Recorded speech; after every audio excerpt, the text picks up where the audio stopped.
Hey, what's up, you guys? This is MCLegoboy here with a little mini-series of reviews. Ever since we got the 20th anniversary set images, I've been a little disappointed, and I wanted to review the original sets that they're all based off of, since they're all just remakes.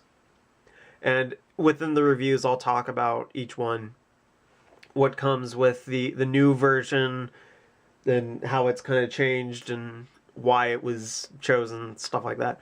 But we're only going to be focusing on the old stuff. So now let's move on to this week's review.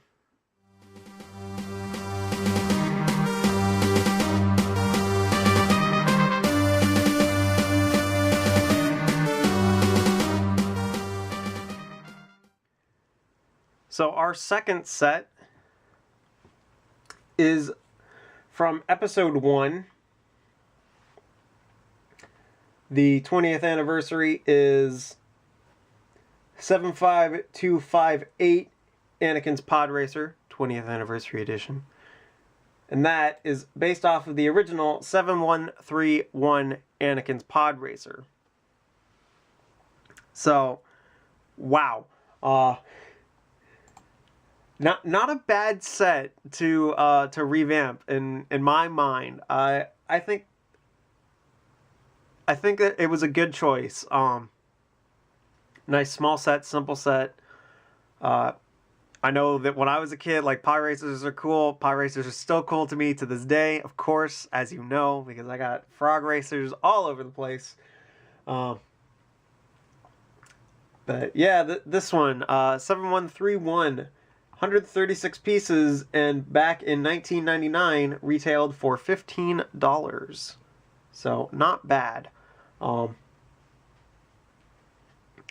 bad at all. Just kind of look at the instructions for a second. We get Anakin Skywalker and Padme what?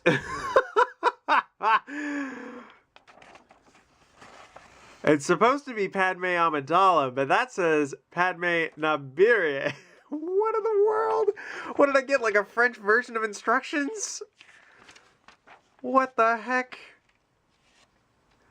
No, because everything else is English. That is weird.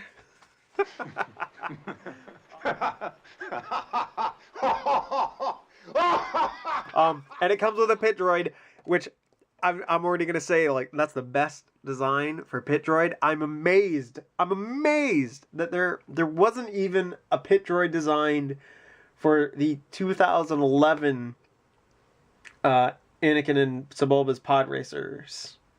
Like, come on. But let's get into minifigures. First we have Anakin. Pretty standard Anakin figure. No hair included at all, because why would you ever want to give this kid hair? Like, seriously, just about every set that has Anakin does not come with hair. There are a few exceptions, of course, but I don't own them. So yeah, this kid has never had hair. And this is also before they invented short legs. Short legs came out in 2002 with the Ewoks. And I think also, I can't remember, was the Slave one actually 2002 or not? And actually, 2001, there were goblins.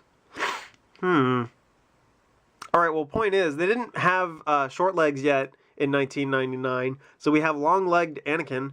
He's as tall as Padme. Padme... This is a weird looking figure, in my opinion. Padme has never looked all that good as a minifigure, partially because they give her these eyebrows, and it makes her look really angry. Got a cool hairpiece, though. This is just a neat hairpiece. It's pretty good. But yeah, oh my gosh, man. And then with this torso, it was so old, and it was from some previous owner. that the arms were stuck. They could not move at all. I tried to move them, and I actually broke the socket in there. Like, it popped off, but the socket was still in the torso. Oh, man. And so then on both arms. And so then I've got it on the floor with a screwdriver and a hammer just lightly tapping in order to get it to break free. Well, one of those went all the way through and broke the little inner structure inside of here. So now there's still some friction, but she falls apart now. So I might need to replace that. Also, like, I full on just decimated the sides here. There's just big massive cracks there. But point is, that's Padme. With Anakin and Padme in the new version, Anakin has short legs, and Padme actually comes with the medium legs, which is interesting. I'm intrigued. It's very, very interesting that she comes with the new legs that were introduced with the Harry Potter minifigure series. But on to our next minifigure, because this counts as a minifigure in my book, the Pit Droid. Now, the Pit Droid, massively out of scale, gotta say. Like, that is too big. Pit Droids are, like, as tall as legs, alright? That's it. But this is a fantastic little droid. I love him so much. He looks great. He's got more posability than anything else would these days if a Pit Droid were to be made. He can't fold up into a little ball or anything. But I'm so happy that they included these guys in Podracer sets back in the day. There were really only 2 Podracer sets that included them, though. And then we get on to this little flag, not the pod, not the racer. This little flagpole with the flags on it. Pretty cool. That's absent in the new version. Shame on you, new version. Hey, come on, stand. I'll start saying bad words and I'll have to censor myself. Because I try and keep this channel family friendly. Was there anything interesting about the instructions? Not really. Ooh. Oh, that breaks my heart. There's not even little images from the movie, although, to be fair, the movie hadn't come out yet when this was released. At least I don't think. Because, yeah, the license, Lego Star Wars, back in 1999, that was the same year that The Phantom Menace came out, which is why we've been doing all these Frog Racer reviews. So, yeah. But now it's time to get serious. The Pod Racer. I love it. I don't understand why this little gray 2x2 is here, because there's a tan 2x2 up in here. But it is what it is. Little doors that come with printing on them. I love them. This printed. Nice blue and gray printing on blue and gray parts. Just really nice. I like it a lot. There's big nice tubes going to the pods. And the pods, very simple. Big round piece. Few pieces connected by Technic. Cone. The little dome cone thing. Got these little flaps that open up all the way. I don't know if these were new or not. Hey, that's not supposed to happen. But yeah, I don't know if these flaps were new at the time. Obviously, they're inaccurate because they're not in a nice triangular fold. It's very perpendicular, but you do what you can with the times. Really, if these were pink, it'd be cool, but they're orange. I don't know why they're orange, but maybe it was more of like, all right, this is what we've got to work with. Use them. Could have also been that, like, in the Phantom Menace, they were originally orange before being changed to pink. That's something that can happen in post-production pretty easily, I imagine. But, you know, and then the framing. I love this tan framing. It's so good, and it's nice and sturdy. Like, nothing's rattling on this. The only things that are rattling are really these parts. So yeah, it's not terribly accurate. However, it looks enough like Anakin's Podracer that one can say that is definitively Anakin's Podracer. So now let's kind of talk about what's happening in the 20th anniversary edition. So in the 20th anniversary edition, they've got Luke Skywalker added in as a minifigure, and it is so bizarre. However, at the same time, I saw somebody in a comments on Brickset. It's like, actually, it makes perfect sense because Anakin and Padme are Luke's parents, and it's like, oh yeah, that's right. I forgot about that. But you know, this why do we even need that bonus minifigure? But you know, it is what it is. Seems odd to me. But you know, the only big difference here, there's no chrome lightsaber hilt. It's going to be dark bluish gray on the hips, and the 20th anniversary thing's going to be missing on the old original guys. This new one has the 20th, 20 years thing, whatever that back print is. I don't care at all, mainly because I'm not getting them, but also it's like, I mean, they got to do something, right, to make it commemorative and to not like diminish value on older figures. So yeah, whatever. But as for the redesign, to be honest, it doesn't really look all that bad. It takes ideas from the 2011 version that I'm looking at on Brickset. Why are these images so small, though? I need larger images, please. Hey, there we go. That's a good one. But it is completely plastered in stickers, and that is not absent here on the big one, on the remake. Yeah, they're just... Whew, too many stickers, in my opinion. It's like a racer set.